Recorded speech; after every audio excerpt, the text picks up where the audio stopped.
Okay, let's talk about fungal acne. So this is what my acne looked like in 2020. And here's what my skin looks like now.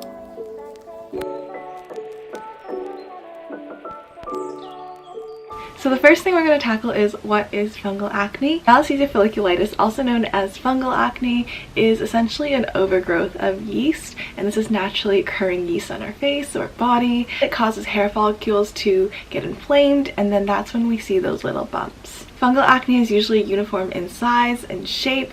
They can be a little bit red, and another symptom is that they can be itchy. And some common areas they can be found are the forehead, cheeks, chin, upper chest, and back as well. Fungal acne is more common in those with oily skin or people who live in hot and humid environments because that really promotes the inflammatory response and growth of yeast. Let me tell you about my journey with fungal acne. First off, a little bit about my skin type. I have dry and dehydrated skin, which isn't typical in fungal acne, but that just goes to show anyone can get fungal acne. So during lockdown, I moved into a very small room.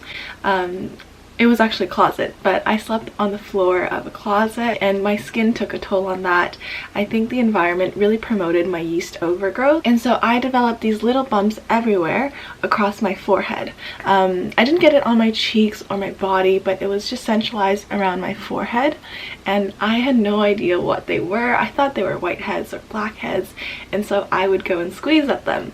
Something to know with fungal acne is that squeezing or popping them won't help. The only thing that will come out of squeezing your fungal acne is it will anger it more. It'll become more red and slightly larger. Growing up, I didn't really have too many problems with acne, just a pimple here and there, or some blackheads, but nothing crazy as to what I was experiencing. And so it was really out of the norm for me, and it took a really big toll on my self-confidence. I didn't want to show my face outdoors. I didn't want to see my friends. I canceled all plans that involved being face-to-face with people, and I was just really ashamed of my skin condition. On top of that, people were kind of mean about my fungal acne.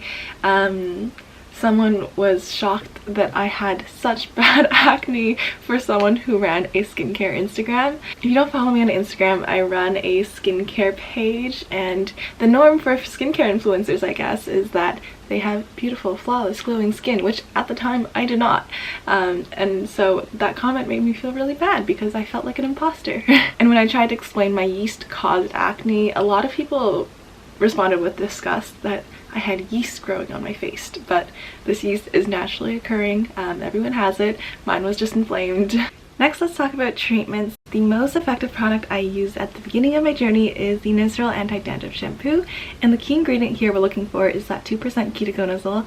Essentially, I apply it after washing my face onto the affected area, so for me it's the forehead, and I leave it on for 10 minutes before washing it off and pairing it with more hydrating ingredients afterwards. If you have fungal acne on your back, you can use it as a body wash and it'll treat the affected areas. If you're looking for a stronger treatment, I would recommend using the Cruz sulfur ointment treatment. I started using this maybe a month later because I wanted to see more progress. I use this instead of the anti-dandruff shampoo. Do not use them together, that is way too harsh. I applied this in the same method. I would wash my face, put this on, leave on for 10 minutes, wash it off, and then pair it with more hydrating ingredients afterwards. So this is what my skin looks like right now. I don't have any active fungal acne breakouts, but I still use my fungal acne treatments more as a preventative measure. Aside from active ingredients, I also used a lot of mugwort during my journey. These are both from I'm From, and mugwort essentially is a very calming and soothing ingredient.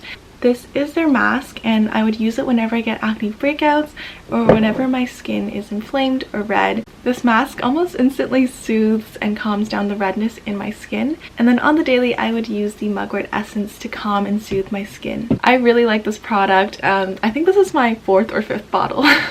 Let's talk about how to know if your skincare is fungal acne safe. There's this great website called cz.co. This is not sponsored by them. Essentially, all you do is copy and paste the ingredients of the product you're interested in, and it will tell you if it has any fungal acne promoting ingredients. So for example, let's take this. This is Belief's Aqua sleeping mask, and we simply copy and paste the ingredient list into the box, press search, and then it tells us that this product does not have any fungal acne promoting ingredients, and so it is fungal acne safe. Something to note is that this is more of a guideline. Products that do contain fungal acne promoting ingredients may not have an effect on your skin, so I would try out the product for yourself. Take this First Aid Beauty Moisturizer. If you copy and paste ingredients into Cezio.co, it will tell you that it contains ingredients that promote fungal acne. I've been using this moisturizer for around 3 years now, and I can say that it doesn't have any effect on my fungal acne. This might not be the case for you, but it is something worth noting if you have a product that you really want to try and it has a couple of ingredients that are fungal acne promoting. Okay, I think I covered everything. All the products I talked about will be in the description box below. If you have any questions about my journey or the products, let me know in the comments or DM me on Instagram. Okay, bye!